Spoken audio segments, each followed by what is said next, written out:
So thank you for the warm welcome, and we just wanted to share a few things we think are going well at Kenvue, and we hope it is useful for many of you in your journey because I don't think there's an expert out here, and none of us are really our core DE&I people. We are all from the technology side, but I think it's important that all of us have something embedded in us. Otherwise, it's not going to work. It cannot be somebody else's responsibility. So that's what we wanted to start with. Maybe we can quickly start with our introductions, please. Yes. My name is Isaac. I lead the AI/ML practice for the Kenvue GCC here in India. Work mostly with retail, CPG, logistics, and supply chain in the domain. I've been in GCCs as well as on the consulting side. So over to you. Thank you. I'm Shalvi. I am a principal solution architect and I lead the data products and engineering team in Kenvue GCC. Hello everyone. My name is Ruchi Maheshwarkar. I am the intelligent automation platform lead at Kenvue and a DE&I lead at Kenvue GCC in Bangalore. Thank you. So you must be wondering what or who is Kenvue, right? So you may have seen the brands. These are our iconic brands. We've been around for 135 years. It used to be Johnson & Johnson's consumer health division. So it's a new company now called Kenvue. Look at the products: Listerine, Tylenol, Band-Aid, Johnson's Baby. You all know it. You all have used it at different points of your life, especially the ones that have some emotional connect. The first time either you or your baby was given a bath, the first time your friend shared an acne solution with you, the first time you got a cut, right? So we've been there. We've been with you in certain points of your life, and it's just that the name is new. So Kenvue is made up of two words: Ken meaning wisdom, and view is another way of looking at insight. So it's a very powerful way of connecting these two. And we are happy to share our journey of DE&I at Kenvue, and we'll talk about the numbers. I think you're going to be a little pleasantly surprised when you see the numbers. So we're probably doing something right out here. Before that, we'll play a small video for you. Okay, back to what Kenvue is all about. We are in 165 countries, been for about 135 years, with 15 billion sales overall. And we have some mega brands, 10 brands which are more than 400 million, and 36 brands which are regionally number one. But these are probably not the numbers that are impressive. These look good from a sales angle, from a business angle. But the ones that I really want to share with you today are the ones that talk about the diversity and how we are representing our workforce and how it sort of manages to reflect the markets that we operate in, right? So if you look at the three categories, we touch 1.2 billion people globally in healthcare, whether it's your Tylenol or fever, whether it is skin health or beauty, essential health, mostly pretty much everything to do with these three main categories, but we are in others as well. But just wanted to talk about the size at which we are impacting people's lives.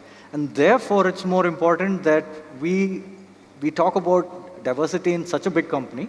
It might be small in size from our total numbers. We're only 22,000 people strong. However, the number of people we impact, and therefore the kind of the outreach we can have, makes it all the more imperative that we have it in our DNA, right? And that's what I wanted to share with you today. Right? So if you look at the kind of people that we have on board, we have not only at the senior leadership level, but all the way across all levels in all the countries that we operate in. Globally, our numbers speak for themselves, and I'll share that with you in a minute. But most importantly, it's how did we get there? So that's something that I think we can share and we can probably inculcate in other companies as well. But it's not by accident. So that's the secret sauce. Hopefully it'll help more people take similar stance. Okay? So one is believing in inclusion, DE&I, everybody talks about it. And we are all on different parts of our journey. I don't think we are the best. However, there must have been some things that we got right.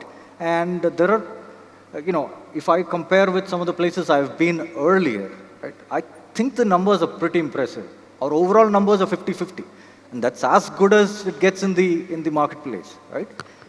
Especially, and it's not just gender diversity. We're talking about 36% of the US people, racial minorities, ethnicities. You have 36% of the US workforce that identifies as minorities. Most importantly, and this is the thing that I keep hearing, at the lower levels it's easy to achieve these numbers, but what if you go see above, to the managers and above? At the managerial level itself, we've got 53% women, I'm sorry. This is the best part. The leadership team, that's the executive team that we're talking about, 54% women. Right? And in fact, just to give you a rough idea, so we were ramping up for the GCC here.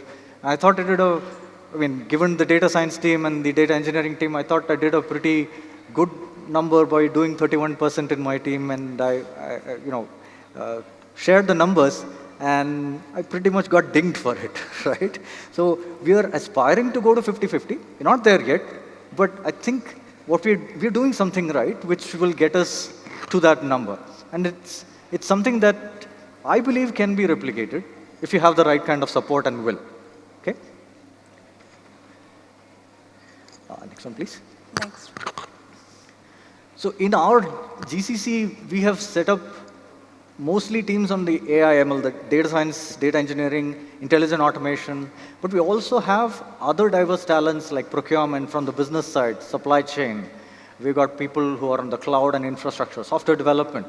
So it's an amalgamation of all kinds of technical talent and diverse backgrounds as well. So one of the things I personally like to talk about as an example is, if you're in the data science world, you'll know there is this technique called stacked ensemble, right? It's nothing but a committee of different models. You're taking different families of models and putting them collaboratively, not competing with each other, such that you get one output from the committee of the model. And why is this important? Because if you look at most of the ones that are in production, like I've worked with most of the global companies, all of them in production have some variant or the other of a stacked ensemble. And that's the one that wins better than any single model. Proved beyond doubt. Another example is if you go to Kaggle, the contests where people competitively code, look at the leaderboard. Take any random Kaggle competition, the leaderboard is all ensemble models. So in a sense, we are practicing what we really talk about on the diversity slides. It's true in the technical world as well. I'm sure Ruchi and Shalvi will be able to give you far more advanced versions of what I just said.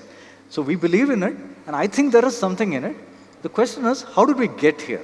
And how can we replicate it so that there is a standard way of doing it without worrying about this happening in pockets, or maybe it's because of this manager or this area or this region. How can we make sure that this culture is pervasive, right? It is easy to talk about trainings. It is easy to talk about, numbers. You're measuring it. Great. But let me ask you one thing. How many of you, if you have done, let's say, a BTech, do you really remember anything what you studied in there, right? What better training can a corporate session give? So it's not that. There is something else. It's in the culture. What do you take as your culture? You've grown up in different cultures, but there is something that you imbibe. Nobody sits you down and talks about, hey, this is what we believe. It's not that way. You imbibe it. It's all pervasive, and you have to imbibe it. That's what we are talking about here. And hopefully we can give you a few clues about what has been going right here. I'll hand it over to Ruchi. Thank you, Isaac, for setting up the context. Hello, everybody. I'm Ruchi Maheshwarkar. As I've introduced myself before, I'm leading the intelligent automation platform team at Kenvue. And I joined Kenvue a couple months back in October, and I'm glad that I got the opportunity to represent Kenvue at this stage. And I'm thankful to Isaac, as well as our site lead, Rajesh, for presenting me with this opportunity. And from my current experience, from my past 5 months' experience, I can say diversity, equity, and inclusion are not just the keywords which are being used in the organization. I have seen them turning into action at each day at the organization. In order to enable diversity, equity, and inclusion at different stages, we have aligned our DE&I strategy to 3 pillars, which are workforce, workplace, and marketplace. Workforce means our people. At Kenvue, we have people-first culture, and all the policies which are being created are people-centric, and we have made sure that the employees' health and well-being are considered. One of such policies, so let's say flexible work timing is one of them, which enables young mothers like me to balance my work life and work as per my convenience, without any specific deadlines or specific timelines to be in the office or to be working in between the specific time, right? So that's something which saves mom guilt, and I really like it. Then my colleague Kushal, he's a new father, and I'm glad that he'll be getting to spend the initial 3 months with his newborn. Thank you to the diverse and progressive paternity policy what Kenvue provides to its employees. We have policies in place where any employee who wants to move closer to the office location, thank you to Bangalore traffic, we support them financially without having, when they are trying to prioritize their work life, without having a financial impact on them. At the same point, we have global well-being policy, which promotes healthy living and healthy eating. And Kenvue supports its employees by opting for that, and we support financially as well. The last one, which is my favorite one, is the holiday plan policy. So under this policy, so here we are not just talking the talk, but walking the talk as well. When we are saying that we are people-centric, we want our people to go ahead and take that vacation you have been planning for so long. Don't worry, we'll take care of the expenses and of your food and stay expenses. That's the favorite policy, right, at Kenvue. So that's about workforce and our people. At workplace, we believe in creating a safe and inclusive environment for all of our employees. When I say that, each of us should get the sense of belonging. When we are at our workplace, every employee should have that opinion, they should have the voice, and that will be heard. One good example of it is a recent one where we have enabled flexible cab timings at our GCC. So initially, Kenvue provides us with the support. Kenvue provides us with the cab facility to make it easier for us to commute to office. And the cab timings used to be the fixed slots, depending upon the working hours, usual shifts. But then as a result of an anonymous survey, which happened last month, we have already enabled flexible cab timings for our employees so that they can beat the traffic, leave from office early, go back home, unwind, and work at your convenience. Coming to marketplace, we serve 1.2 billion customers, and our products are a reflection of our beliefs. At Kenvue, I'm pretty sure that with the diverse set of products we have, it may have touch based upon each one of your lives at some point of time. And I'm proud that we serve to diverse market, and we are proud to be enabling our products with respect to, we have the sensitization, and we have designed our products for them to be more inclusive. So what you see on the screen, it's a Band-Aid, right? So that's an excellent example of the inclusiveness what we have at our organization and is reflected in our products. So what you see is a skin tone complementary bandage, which basically is blending with the skin tone of the customer who's using it. And this is my favorite product as well. Now I would like to close with an example of how intelligent automation has helped us create an inclusive workforce, an inclusive culture within Kenvue.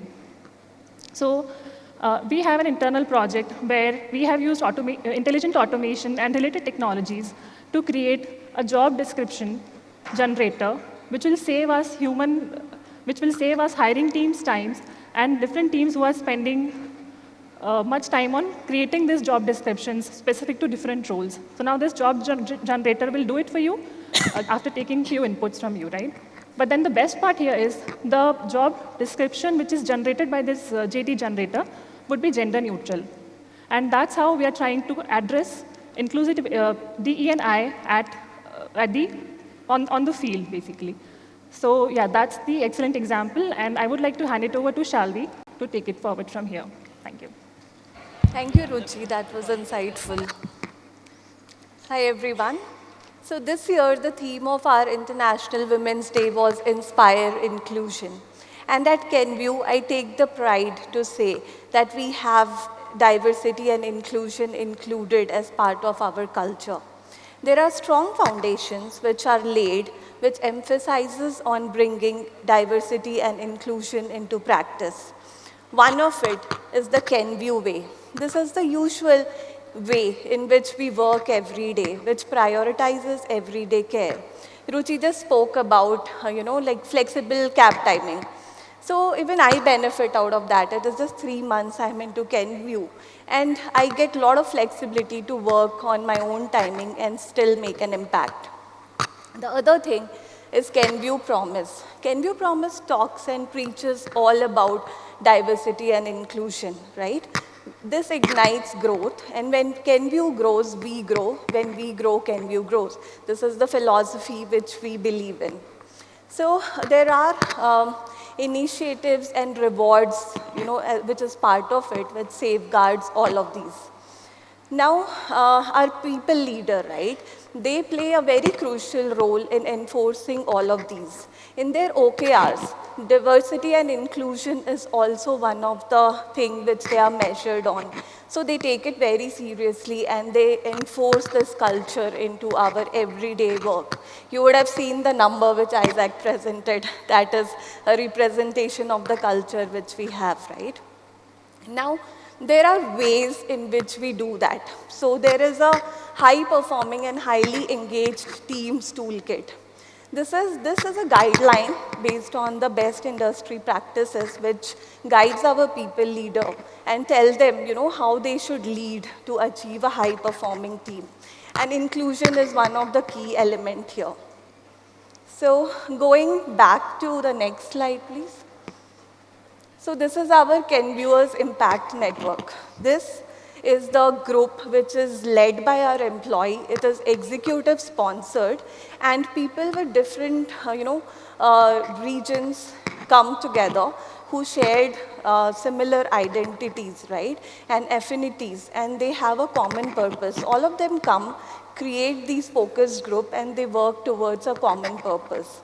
There are 11 such groups in Kenvue, and 33% of our Kenvuers are actively part of one of these groups right now. So to take an example, Women at Kenvue is one of the powerful and a very large group which we have. So, there are initiatives which are part of these groups, and then these are all practiced within our organization. This empowers women and encourages them to bring the best of them into work. There are the ways which I want to talk about is the Kenvue calendar, right? The Kenvue calendar looks so diverse. So there are holidays around the world, including different ethnicity as well as different geographical locations together, brought into calendar, which is practiced across the globe, and people enjoy their festivals peacefully without taking the tension of, work at the back. So that is one of the very good initiative. Currently, I am hiring for my team, and one example of diversity which I want to give you is the hiring process is designed in a way that we have slating profiles. right? What does that mean? So say if I'm hiring for a lead data engineer, and if I get 10 profiles, I have 50% of the profile which is diverse, so women, and then 50% is something which I have from male and other, others. So all of these comes together to us, and then from there we build our recruitment process. Our panels are diverse to just exclude any of the unconscious bias. Apart from this, all of these are channeled and funneled in a way that we have diversity at different levels what we are into. One more example what I would like to still give is the Mediclaim policy which we have in Kenvue. So most of the places where we would have worked on, we have to mention our marital status, right? So Kenvue lets you disclose or have your partners also part of your Mediclaim policy. Isn't that wonderful? This is the first place where I have heard of it. So with this, I would like to conclude, and I would like to say we really walk our talk. I would like to hand over to Isaac for a closing remark. Thank you. All right, so thank you, Shalvi and Ruchi. I think we've talked about the facts, how we got there. Maybe I'll just try and wrap it up with, what we have actually achieved here on stage. If you will join me, right? The three of us have different backgrounds. We come from different technology groups. Not too much in common, except the badges that we wear. But the experience that we have gone through and we have come up with some examples, all of us have been able to share the same culture with you, right? The way three different perspectives help you understand the same message. And I talked about the same examples, the ensembles, we talked about different policies, we talked about, the way the people managers are over-indexed on this, right? And there are huge consequences, right? Especially if we see that there are areas, even after all the encouragement and the culture, you still don't see the kind of diversity. There are consequences on the person's growth. So it's a mix of maybe a carrot and stick, I would say. A lot of encouragement is given, and it's not like you're let on your own to do your own free will. They enable you with the kind of kits, right, which are best practices, or we think they're best practices, and it has gotten us to this stage, right? The other thing is, you can also talk about the three pillars that we said. If we only talk about it on slides or just give trainings or just measure it and then it goes to a fancy dashboard and nobody does anything about it, the market is going to react. So if we don't reflect what our market thinks is, the representative of the market, then obviously we will not be in business. And the very fact that we've been able to drive home these points with our actions, with the policies, with our culture, I think that is something that you can take back with you. And I hope this has been useful. The floor is open. Anything else I may have missed? No, I think we have covered it all. Good. Any questions from anyone? Any questions? Please open for any questions. Floor is open. And we are right on time. Are we? Yeah, good. Can we get a mic over there, please? First of all, congratulations on those numbers. Like, we've been on this journey as well, and I know how hard it is to reach that 50-50. So what I wanted to ask was, those numbers, it seems like reflects the overall org, Yes. but specifically for the GCC Center here, are you striving towards, like, where are you right now, and then what are some unique challenges that you are facing here? Because while even our overall org is not 50-50, it's closer than we here at India are. Right. So how are you working? So aspirationally, we are heading towards 50-50. And currently, we are yet to reach that number. We're just starting off. We're less than, 75 people on the rolls right now, I think, for the GCC. I would say around 25% is the current, the number. But aspirationally, we are heading towards 50-50. Even more if we can. The challenges you ask, in particular niche areas, we may not get certain skill sets, but we can always, take care of that using the slating like Shalvi has mentioned. There are things that we do on the internship side, which we can later convert to, using a PPO. There are, sometimes we are also thinking about going to women-only colleges for hiring. So there are a lot of things that we can have. It's just that the foundational team is just starting off. 25%, if you really ask me, in a typical world, it's not a bad number. But it's not a good number. It's not good enough for us. For So that's the way it Kenvue. is. Thank you, thank you. Thank you. So we have time for one more question. If there's anyone else with a question, please put your hand up in the air. We will bring a mic up to you from the front to the back. Anybody? I guess not. So would you all like to wrap up with anything? That's it. All right. Thank you so much. Thank you so much. Thanks for listening That to has been us. a great audience.